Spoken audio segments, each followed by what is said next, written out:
I've been chewing on this memory lately, mostly because my youngest daughter, Ellie, hit me up for money this morning, March 15th, 2025, for a spring break ski trip to Colorado.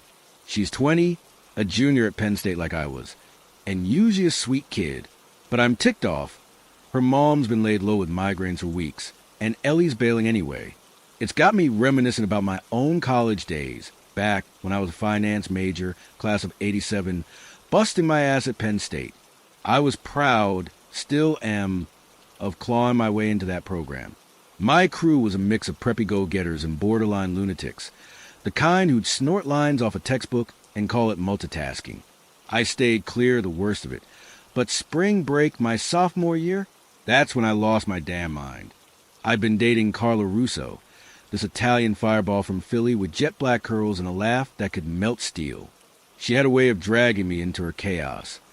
Those dark eyes of hers were a weapon. That March, she pitched a curveball, skipped my usual Jersey Shore bar crawl, and head to her family's cabin in the Poconos. "It's rustic," she said, grinning, "but there's this trail, Devil's Hollow, you'll love it." I was hooked on her, so I said yes without a second thought. We packed light jeans, flannels, a fifth of Jack Daniels, and piled into a rattling Toyota Corolla. Her Uncle Tony, a gruff guy with a handlebar mustache, drove us an hour north, dropping us at the trailhead with grunt. Be at the pickup spot by 5, where you're walking. The forest swallowed us whole. Towering pines loomed overhead, their needles carpeting the ground in a hush that felt alive. Sunlight barely pierced the canopy, casting jagged shadows. We were giddy, passing the flask back and forth, plotting to spark a joint once we found a good spot. Carla's energy was electric. She'd dart ahead, then spin back to kiss me, her breath warm with whiskey. About a mile in, though, the vibe shifted. A rusted chain-link barrier blocked the path, a faded sign dangling. Trail closed, hazardous conditions. No explanation. Carla's face fell. "This is the trail," she insisted, voice tight. "There's a waterfall halfway, best view in the state." I smirked, called her a drama queen, but that pout of hers? Lethal. "Fine." I said, "Let's live a little." We ducked under, the chain clinking like a warning bell, and slipped into forbidden territory. At first, it was paradise. The air smelled of damp earth and pine sap, and the silence was so thick it pressed against my ears. No birds, no wind, just us. We felt like outlaws, invincible, laughing at our own daring. Then Carla stopped dead, her nails digging into my arm. "What the?" she choked out. Ahead, sprawled across the trail, was a raccoon, or what was left of it. Its legs were gone, sliced off at the knees with surgical precision. No blood, no mess, just those clean stumps staring up at us. My stomach flipped. Hunters, maybe? I muttered, but it didn't add up. Too neat, too fresh. Carla's eyes were huge, her bravado crumbling. I nudged her forward, shielding her from the sight, trying to play it cool. "Let's keep moving," I said, voice shakier than I'd admit. We trudged on, the forest growing darker, the air heavier. My buzz was souring, that raccoon gnawing at my brain. 20 minutes later, Carla gasped again, louder this time, and I followed her gaze. My knees buckled. There was the same raccoon, strung up by its tail from a low branch, swaying like a grotesque pendulum. A thick, tar-black ooze dripped from its legless stumps, pooling in the dirt with a faint hiss. The smell hit me, rotten and chemical like burnt rubber. "Jesus," I whispered, grabbing Carla's hand. Her skin was clammy, her breath ragged. I tried to joke, some psycho's art project? But my voice cracked. Before I could drag her away, a sound ripped through the trees, a low, guttural moan, not quite human, not quite animal. Something wrong. It rolled over us like a wave, prickling my scalp. Carla whimpered, clutching me tighter. "We're out," I said, spinning us back toward the barrier. But the moan sharpened into a shriek, shrill, furious, close, and my heart slammed against my ribs. "Run!" I yelled. We bolted, branches slashing our faces, roots snagging our boots. The shriek chased us, bouncing off the trees, joined by a rustling, like something big tearing through the underbrush. I kept glancing back, expecting claws or teeth or God knows what to burst out. Carla stumbled. I hauled her up, her sobs mixing with my panting. Near the barrier, I tripped hard, smashing my knee into a rock. Carla screamed, not at me, but behind us. I twisted around, and there it was, a figure in a hooded coat, maybe 50 yards off, standing stock still between two pines. No face, just shadow, watching us. My blood turned to ice. I yanked Carla past the chain, her nails raking my arm, and we didn't stop until we hit the gravel road, collapsing in a heap. Her uncle found us an hour later, wild-eyed and incoherent.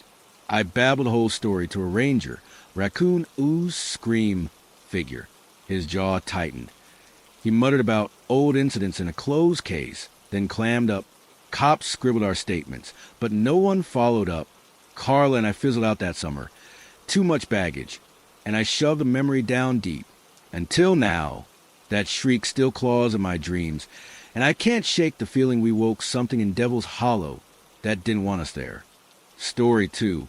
Spring break 2024 was supposed to be our reset. Me, Sam, Tara, and Ellie sick of frat parties and packed beaches. We craved quiet, so we picked a stretch of Oregon coast near Cannon Beach, a rugged nowhere land of gray sand and crashing waves. No crowds, just us and stars. We rolled in late after dark, tires crunching on a gravel lot off a twisty cliff road.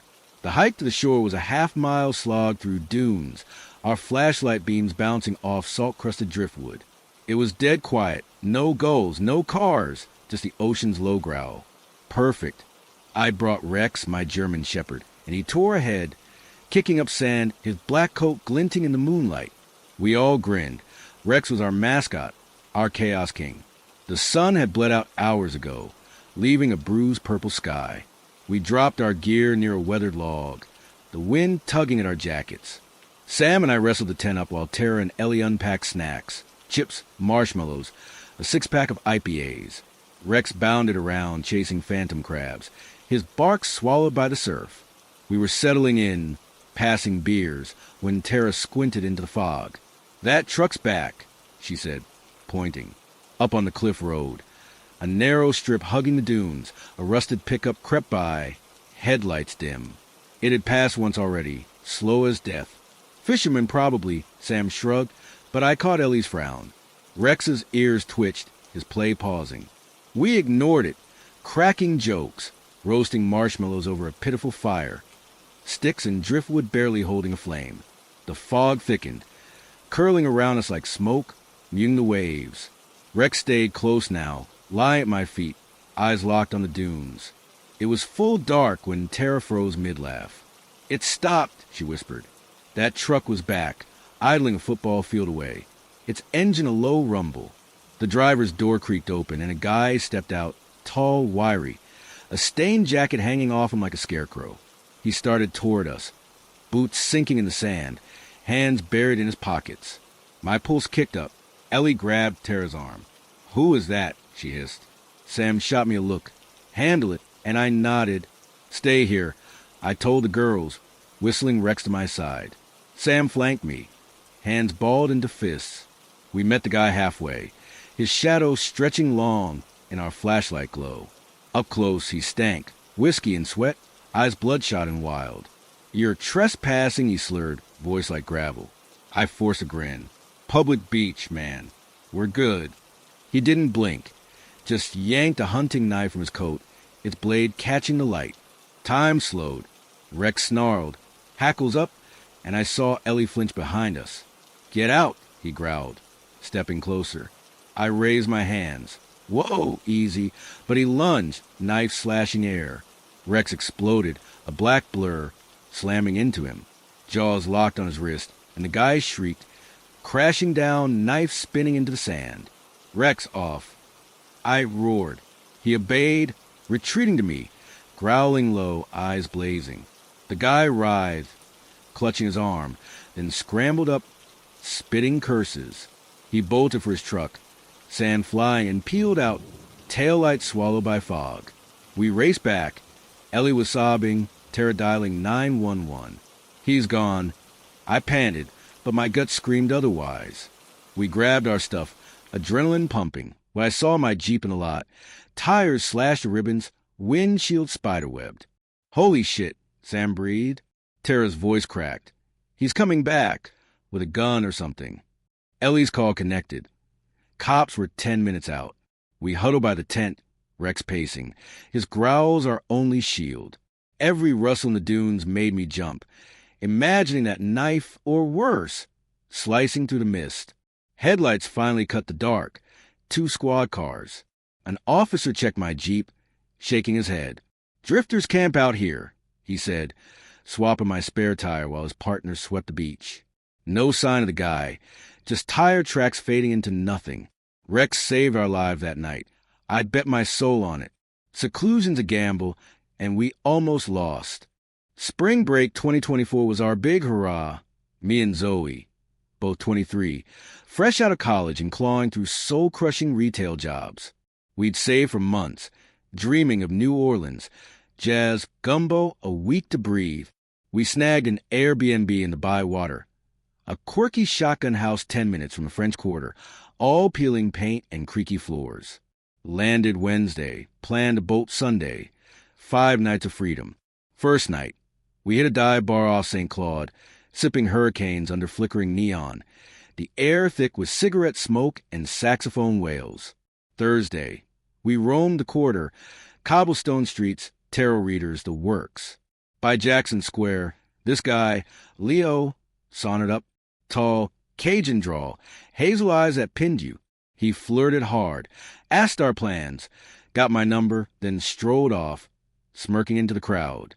Back at the rental, sprawled on the porch with a fan humming. I texted him. He replied fast. He and his buddy Jace were free. "Want to link up?" Zoe, sipping a seltzer, grinned. "Jace better be hot," she teased. I rolled my eyes but buzzed them over. They arrived at 7, Leo with a bottle of bourbon, Jace with a lazy grin and a 6-pack, both stupidly good-looking. Zoe's jaw dropped. We pre-gamed hard, sprawled on mismatched chairs, music thumping from my Bluetooth speaker. Leo spun tales of Nola ghosts, Marie Laveau, headless pirates, his voice smooth as molasses. Jace chimed in, dry and sarcastic, and we laughed till my sides ached. By 9, we were buzzing, stumbling to a Bourbon Street bar, its walls sticky with spilled drinks and history. The night blurred fast. Leo kept the shots coming, tequila, vodka, a dizzying parade. Zoe and Jace peeled off, giggling toward the dance floor, leaving me with Leo. He was closer now, knee brushing mine, his charm sharpening into something intense. I hit the bathroom, head swimming, and when I wove back the crowd, I froze. Leo was at the bar, hunched over 2 drinks. Mine and his hand hovered, something small glinting between his fingers, then slipping into my glass. My drunk brain screamed. Rohypnol? Heart pounding. I ducked behind a pillar, watching him scan for me. I bolted for Zoe. Nowhere. Jace, too. Gone. I ran outside, humid air slapping my face, dialing Zoe straight to voicemail. Leo texted, "Where you at?" I ignored it, firing off to Zoe. "Leo tried to drug me. Get out." No reply. I half jogged back to the Airbnb. Streets a maze of shadows, every laugh from a balcony making me flinch. Inside, I bolted the door, checked every window, curtains snapping shut. Alone, drunk, I paced, texting Zoe again. "I'm safe. Where are you?" Nothing. Then the back doorknob rattled. Hard. The keypad beeped. Wrong code. Failed attempt. A text from Zoe's number. "Open up. Now." I yelled, "Zoe, that you?" Silence. Another text. "He's close. Hurry." My skin crawled. I crept to the front, peeked through the peephole. Leo, pressed against the wall, eyes locked on the door like a predator. My breath hitched. Was Zoe hurt? Bleeding somewhere? Another rattle at the back. Louder, desperate. "Please, Zoe, say something." I begged. Nothing. A third text. "He's here. Open it." I typed, calling 911, hand shaking, and dialed. "Someone's trying to break in. My friend's missing." I choked out. Sirens wailed minutes later. Too long. I checked again. Leo was gone. Porch empty. Cops pounded the door. I let them in, babbling everything. Leo, the drink, the texts. One officer cut in. Blonde girl 5'5"? My heart leapt. Zoe. Found her wandering Chartres, drunk. No phone. She rolled up in a squad car, Mascara Street, trembling. Jace had ditched her in an alley. Snatched her phone. She'd staggered lost till a bouncer called it in. Those texts? Jace baiting me. Her phone was in the backyard. Screen cracked. Tossed like trash. We filed a report. Bar footage promised. Descriptions detailed. But the cops ghosted us after one call confirming Leo's number was a burner. We ditched the Airbnb, holed up in a hotel, and fled Nola's Saturday. Shells of ourselves. They hunted us that night. I feel it. Leo's smirk still burns my eyes. A promise unfulfilled. Call to action. Love these chills? Hit that subscribe button for more spine-tingling tales. Drop a comment below. Tell me which freaked you out most, or share your own creepy spring break story. Let's keep the fear alive.